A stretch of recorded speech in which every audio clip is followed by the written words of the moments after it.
Warning, this podcast contains Eva Sinclair's brain. And a whole bunch of spoilers. I'm gonna smack you.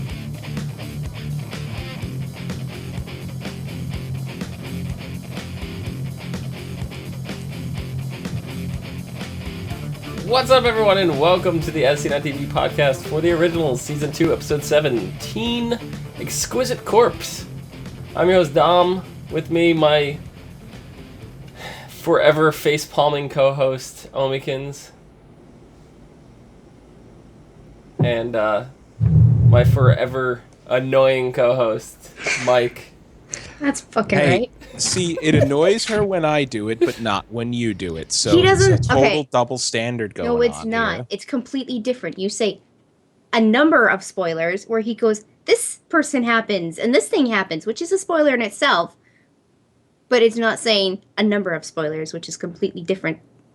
Because when you say spoilers, it counts for multiple spoilers already. I just say lots of spoilers. Yes, you're adding more emphasis on the amount of spoilers when it doesn't need to be.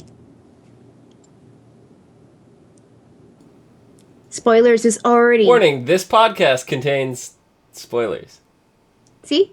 It is already a plural. You don't need to add more plural to it. That's my whole issue. She is right. You do grammar good. I don't care. You do grammar good. You good grammar. I'm trying to caveman talk. I can't do it. He's scary. You are grammar. You are grammar. So, enough about grammar. What'd you guys think of this episode? It was very good. There needs to be a character named Grammar. It No, would just there be is- so great. It was a great episode. It was a very good episode. Mm-hmm. We got to see the inner working of Eva Sinclair's brain. And she's a fucking psycho. I'm gonna tell you right now, her brain looks like it came straight out of the Saw movies. Yeah. If I'll tell you this, the inner landscape of my brain is not an abandoned, shady-ass warehouse. No. But that's where Don leaves his lady friends when he doesn't want them anymore. I was about to say that I could not say the same about the inner workings of my brain.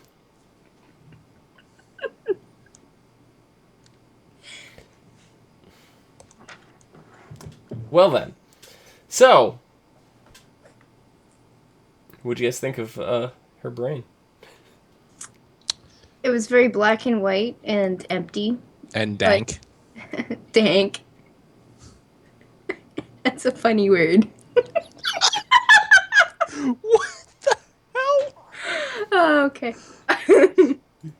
Oh my god. And that's our show.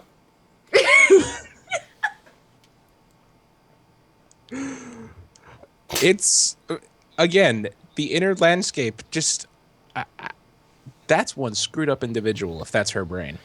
Yeah, it certainly is. So we kind of we learned her intentions here, and she wants to build a new coven of witches, and in doing so, she's got to sacrifice what was it, 9 witches?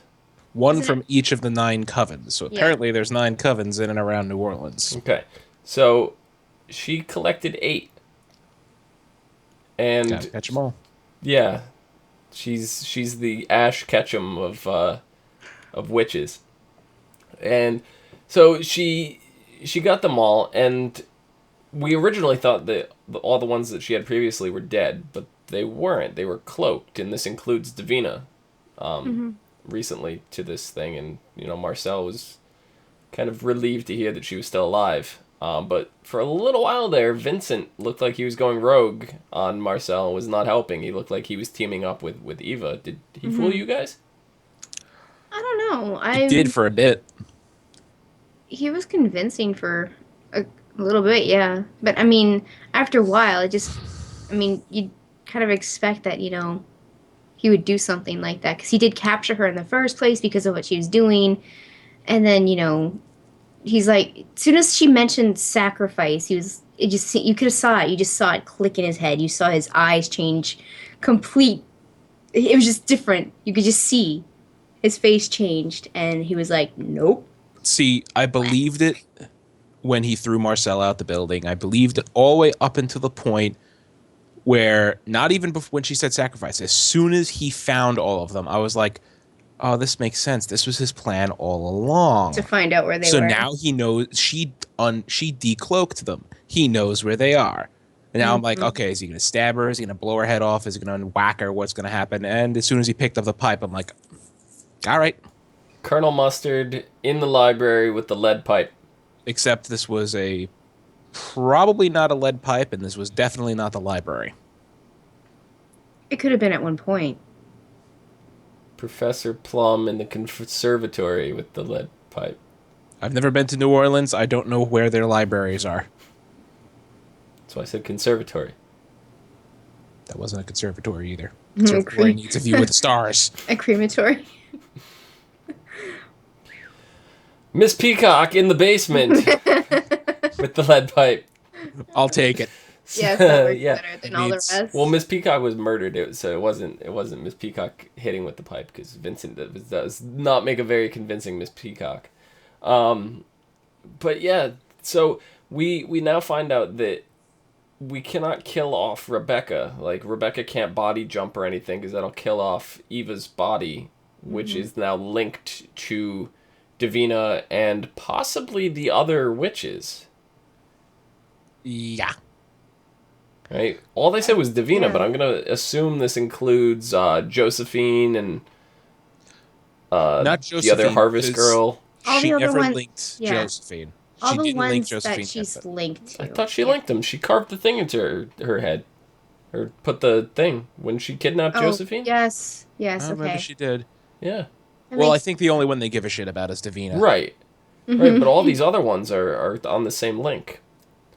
So, my big question here is, when inevitably Rebecca does go back to her own body, is this going to complete the 9? Is Eva part of the 9 now? Like, is Eva the 9th? No, Eva would have been the new coven. Because she was doing all the sacrificing, she was doing all the linking. She would have been the new coven. Right, but just think for a second. If everything is tied to Rebecca, right? Rebecca's soul, whatever for intensive purposes, is in Eva. If Rebecca body jumps to a new body, be it her own body or another person, would Rebecca now become what Eva was trying to create, the 9th witch? Because if Eva herself, if her body goes, and Eva, she's dead. Eva is dead, so for all we know, it could have started already. What I got from the episode is that Hope was the 9th. Because she is the coven of, what's her face? Esther and Dahlia. Right. No, I get that, but I'm saying substitute? If Rebecca becomes that new coven person, one, she's body jumping, so the body that is linked to it doesn't become anything. And if I'm talking about Eva herself being the 9th, not Rebecca. I know. No. Eva herself being the 9th, but then Rebecca goes back to her original body, which is an original vampire, which is dead, and dead thing no do magic. Okay, so I maybe thought Eva was torn out of her body, and that's why Rebecca has control again. Correct. Torn out of body, vanquished, who knows? She's dead. Yeah. Yeah, okay. She's done. So that would be the 9th sacrifice, is my point.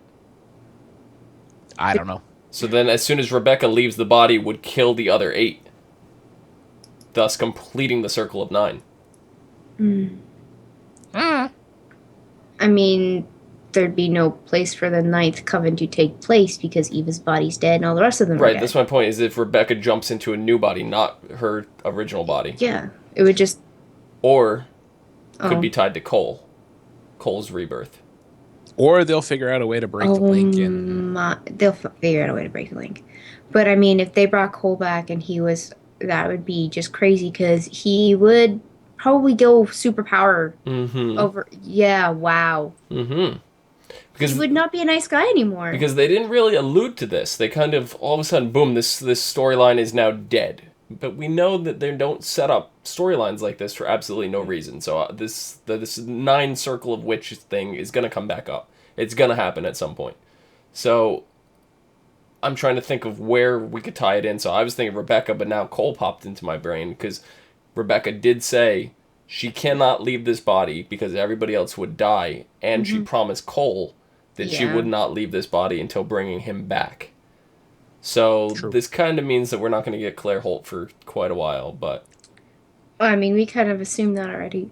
I was still, like, hoping that she was only going to take, like, a year off and be back for season 3, but the way it's seeming right now is maybe the second half of season 3, if not 4. So... It'll be a bit. It's unfortunate. Have your opinions of Vincent changed at all, though, now, after this whole little redemption piece? See, Vincent's character when he was Finn, I mean, the actor played him so freaking well. I mean, I myself love the actor and would actually be kind of upset if they took him out of the show.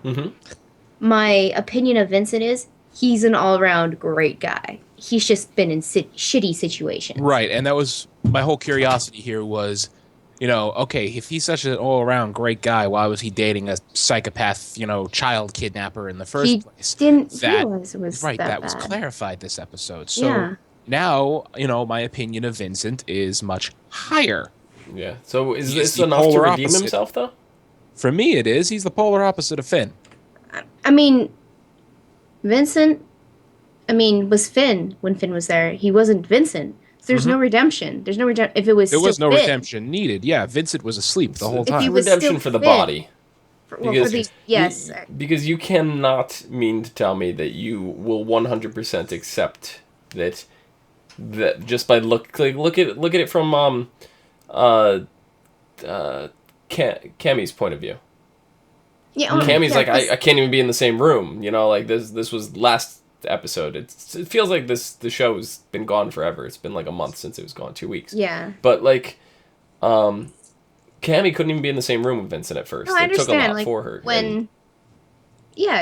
So I'm saying that this one face does bad to you, then that face you automatically connect with everything bad. Right. And so does this redeem him now?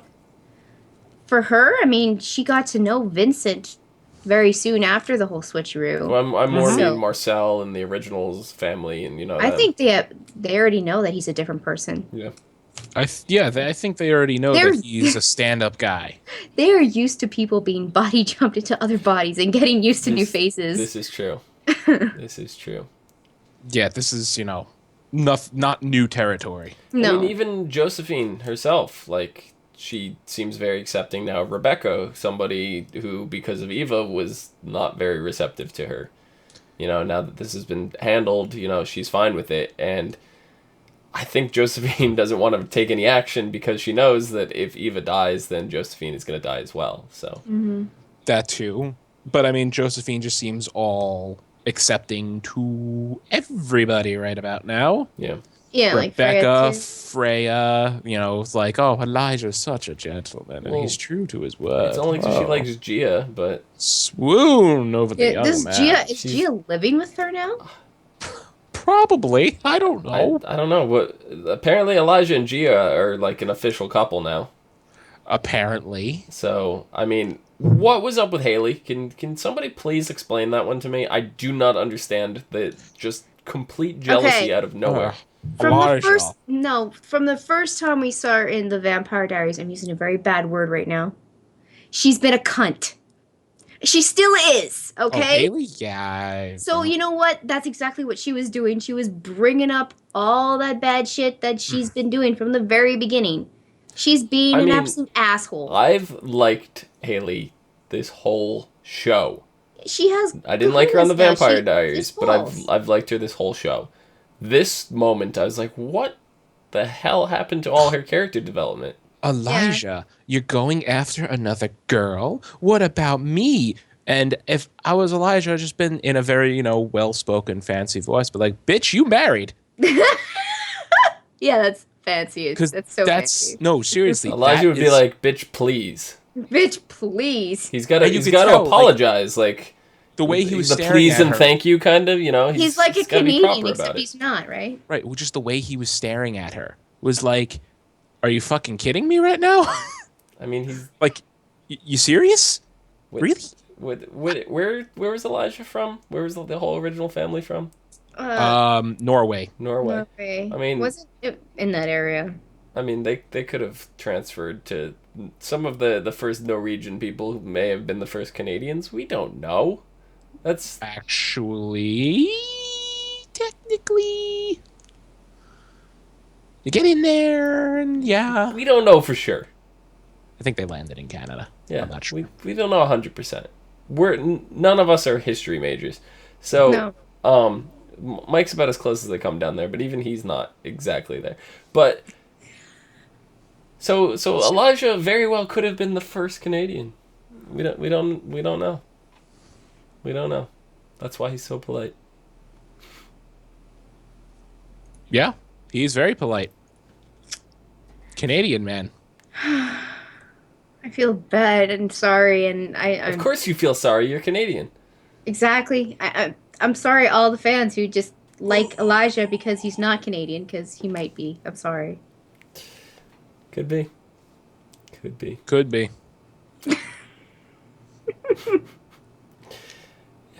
Yeah, I don't understand Haley. I really don't.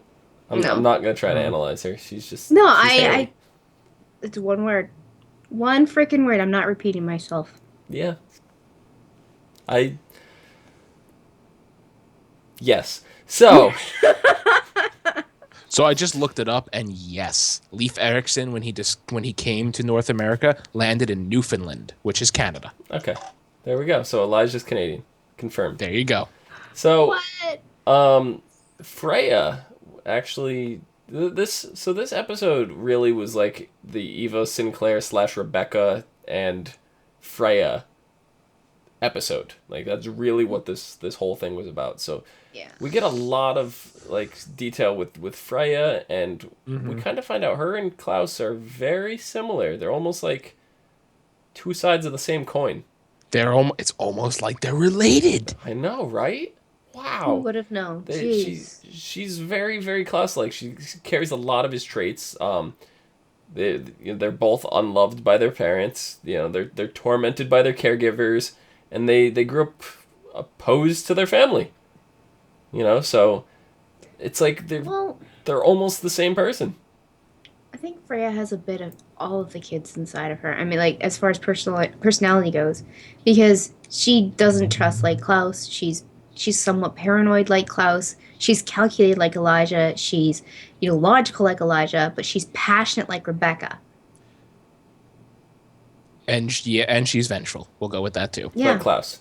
Like Klaus. Yeah. And Elijah. She's got more of Klaus's traits than she does the rest of the family, but yeah, Mm-hmm. she's got a little bit of all of them in them. Yeah. So she's a Mikealson through and through. I don't have any doubt to that. I know there was some point where we were questioning whether or not she was the real Freya. But I think this whole visit that she had to Mommy Dearest this episode really like kind of absolved all my feelings. That solidified the fact that she is Mikealson. Yeah. Mm-hmm. That was quite an interesting little meetup, and like I just love Klaus's. He's like, well, she's no longer a witch. She's now victim of my compulsion powers. And I was like, ooh, I did not think of that. Nice for him. Yeah. Mm-hmm. So that was kind of interesting getting to see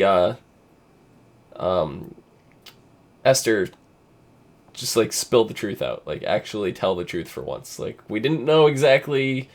She for the most part she's always told the truth, but this time we knew for a fact that there was no bullshit. Yeah. Her truth always had spiny thorns on it. It did.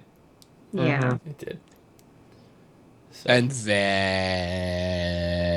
then poof into a bunch of little songbirds. Yeah. I'll tell you that Freya's just like, what the hell did she do to her? She like just turned her into like the Game of Thrones crow, and then they all like blew up out of nowhere and died. No, turned her into a flock of crows, and they all dropped dead. They're not the crows. They're those her token flower, her token bird, Esther's birds. Oh yeah, whatever the hell they're called. They're a songbird of some sort. I don't remember the name. It starts with an S, I think. Yeah, she just like turned her into birds, and then she bird explosioned everywhere, and the birds just die. And the birds just fall over and die. It's like feeding rice to seagulls. Yeah. So does this mean Esther's dead now? Unless Considering she is now, it's like she's like 36 birds and they're all already dead. poke Ian. Esther in forehead. It's like form of 300 dead birds. Yeah, she's dead. I think she's dead. Unless they can resuscitate 300 birds and then reform them into a human. Reform them into a person. Stranger things have happened. Stranger crap has happened. I mean, like, being turned into 300 birds in the first place is right up there, you know? Hey, you know what? Watching this with subtitles on was amazing because as soon as she poked Esther in the head, the subtitle just goes in italics, horrific screaming. This is true. It was pretty horrific screaming. Or, all right. But, like, this is the first time now we've seen vampires metamorphose into birds since, like, episode 1 of the Vampire Diaries, where Damon was turning into the raven in the cemetery. Was he turning into a raven, or was it like some sort of a spirit animal, and he was just no? He was turning in kind of like a sentry. That was part of like them following the books a little more closely, because in the books he had the ability to turn into a raven at will. I love Damon even more now. Yeah, so they kind of went away from that, and then they brought it back at like one point in like I think it was like last season or the season before. They brought it back for like one episode. But yeah, so we haven't seen that happen since like Damon, you know, forever ago. That's true. And it was I don't know, it was kind of crazy. So I'm wondering, like, is this an ability that vampires actually have? I mean, there is mythos. There is mythos where certain vampires have the ability to turn into certain animals. Like Dracula, he turned into wolves. Right. Bats. Bats are the popular, the popular. Popular one. They're the popular one. They're wolves. There's there's owls. There's ravens, obviously, and some have psychic abilities. Some have super strength or super speed. Some can actually manifest fog, stuff like that. Right. Yeah, Damon was able to do the fog and the raven. We know that much. Mm-hmm. Hey, if I could manifest fog, I'd be exploiting the crap out of that. I tell you right now, there would be nowhere in my vicinity that did not have fog. Mm-hmm. Exactly. I love Dom's fog. in town. I'd walk into a house and then there would be fog in the house. You'd be like, "What? Why is there?" Oh, Dom's here. Dom's here. I love it when it's foggy out. So. I love the feeling too. It's just so the mist and. Can you imagine the fog inside? It would make fog inside would make everything damp and dewy. Perfect. And then you have your electronics. That shit would short out immediately. I'd have so much fun shorting out everybody's electronics. Not mine, please.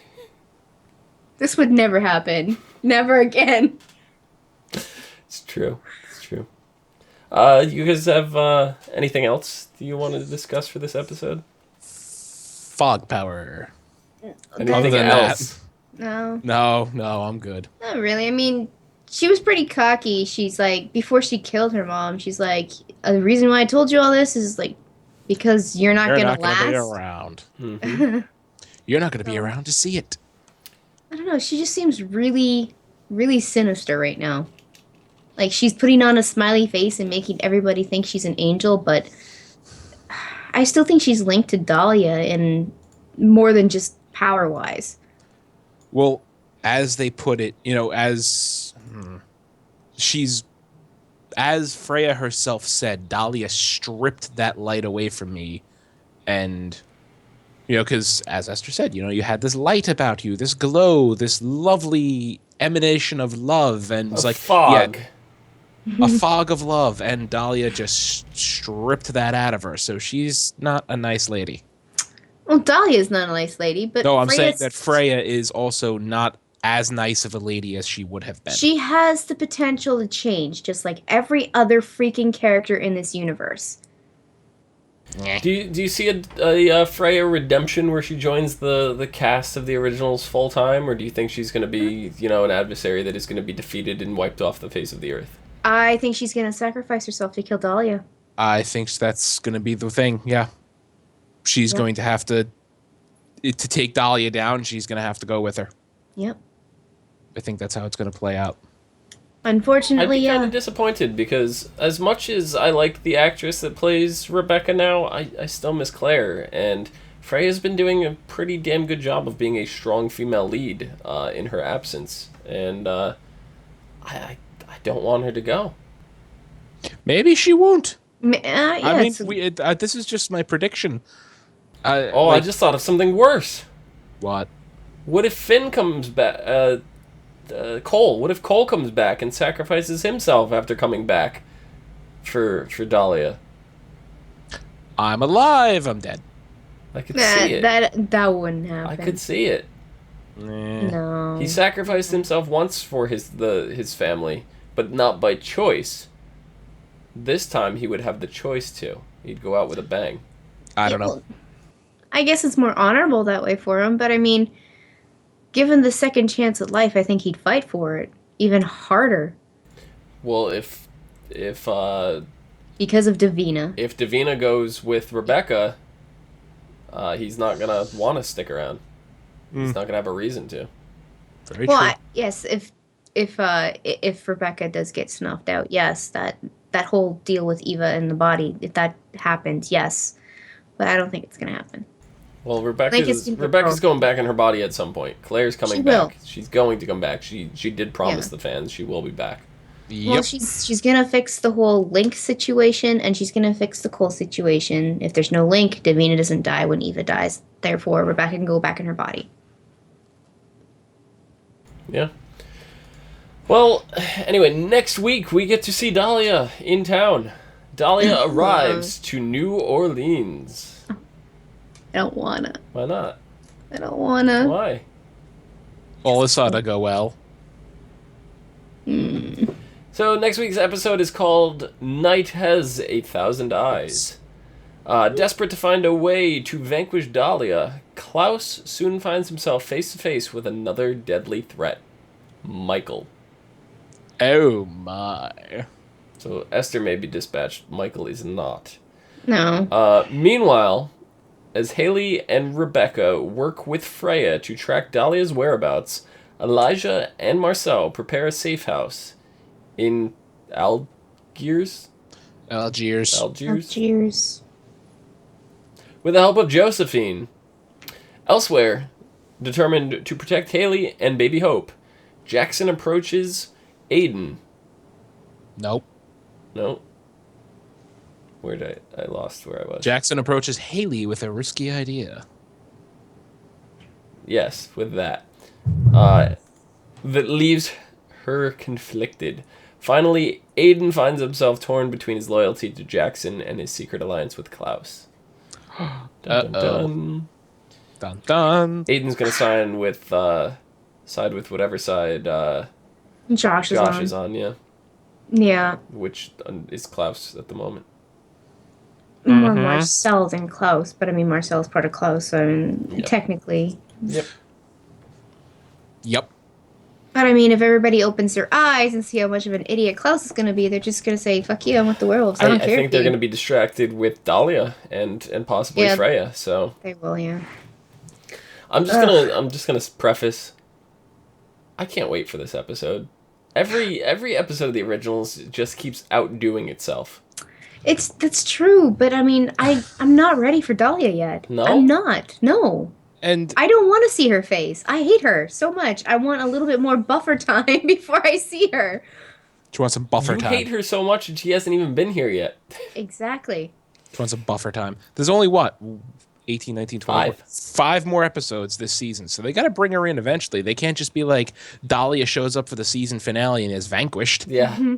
Sure, they do it with almost every Disney film. Why can't they do it in this? No, that's how like every season of Supernatural ended up into a certain point. This is true.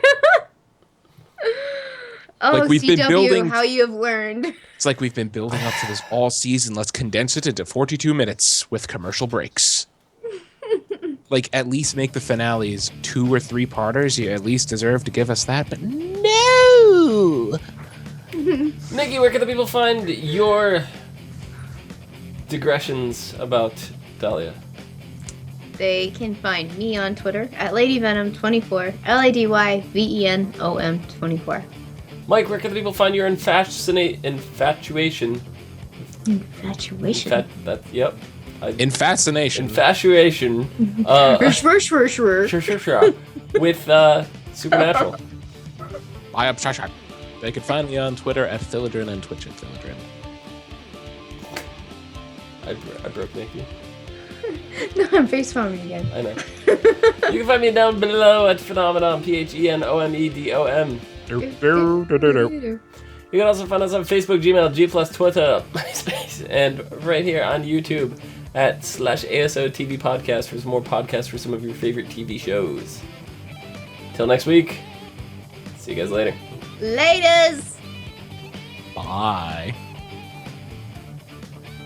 All I see in chat is one big bold word. Thank you, Cleo. You knew exactly what I was talking about. What big bold word? Super Dramu? No, two lines lower. That's 2 words down. Sawi?